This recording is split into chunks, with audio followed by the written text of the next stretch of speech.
अगली खबर की बात करते हैं, वो एक रिपोर्ट को लेकर आ रही है जिसमें कहा गया है कि चीन के राष्ट्रपति शी जिनपिंग खुद ही अपने जाल में फंस गए हैं। भारत के जाने माने रणनीतिकार ब्रह्म चेलानी ने कहा कि चीन आज से नहीं बल्कि इसका इतिहास विस्तारवादी का रहा है। माओ के बाद शी जिनपिंग ये जिम्मेदारी संभाल रहा है। उन्होंने कहा कि अब नए तरीके से हमेशा विस्तारवाद की हर दिशा में चीन आगे बढ़ना चाहता है। चेलानी ने कहा कि कोरोना महामारी का फायदा उठाकर चीन ने अपनी सीमाओं के विस्तार का एजेंडा चलाया था, लेकिन भारत समेत कई देशों ने उसे पीछे हटने पर मजबूर कर दिया।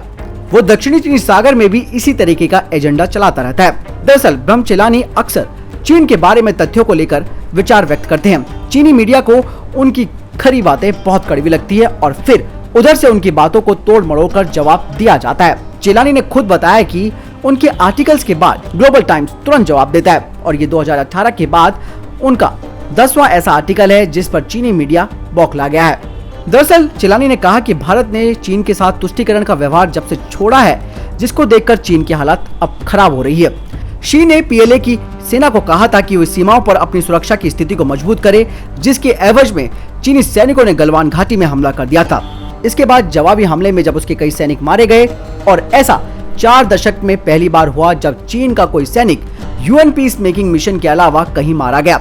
चीन ने अभी भी अपने मारे गए सैनिकों की संख्या का सही आंकड़ा नहीं दिया। इसी वजह से वैश्विक समुदाय यानी कि ग्लोबल कम्युनिटी में शी को शर्मिंदा होना पड़ा है। दूसरा कारण उन्होंने बताया कि हिमालय की सीमा पर चीन काफी कमजोर है। चेलानी ने कहा कि हिमालय के ठंडे इलाकों में चीन के सैनिक भारतीय जवानों के आगे टिक नहीं सकते हैं, जबकि चीन अपने सैनिकों के लिए ठंड में सरवाइव करने का इंतजाम कर रहा है। इसके अलावा भारत चीन की नाक के नीचे तैनात है और वहां पर इंडियन स्पेशल फोर्स तैयार हो रखी है।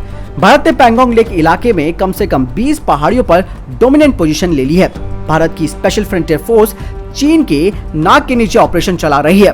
भारत ने चीन को कड़ा संदेश दे दिया है कि भारत और चीन के बीच में तिब्बत में चीन जितना मजबूत खुद को समझता है उतना नहीं है।